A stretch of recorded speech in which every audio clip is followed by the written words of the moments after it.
Hey middle schoolers, so I just want to offer a quick word to you. This is George.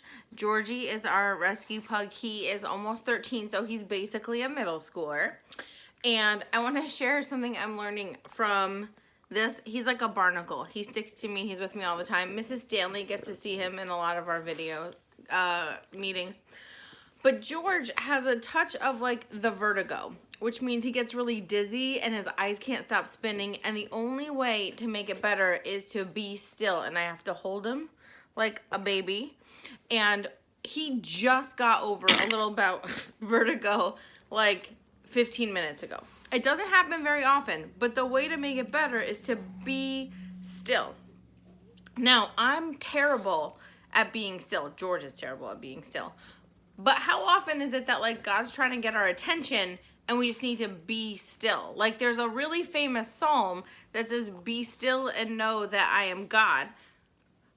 But I don't know how good I am at being still. And when it comes to prayer, I'm good at like talking to God, and I'm good at like reading the Bible sometimes because I read the Bible because I needed to like read some of it, because then when my small group people are like, "Oh, what are you reading?" I can be like, "Oh, well, I was reading in Ephesians." Did I get anything out of it? Was I still to think it through?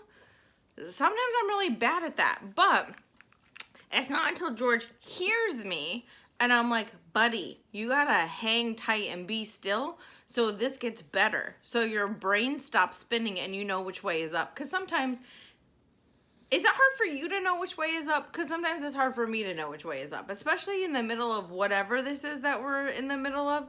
It can be hard to know which way is up.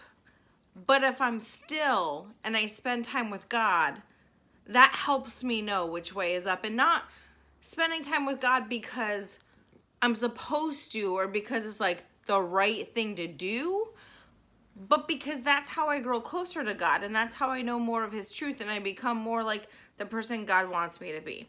So if you've learned anything from my little friend Georgie's vertigo, it's that we have to just be still to hear from God. And then we can go do the things that we're supposed to do, right? Then we can go say the things that we're supposed to say. But we can't do any of that until we've been still and let God set us right.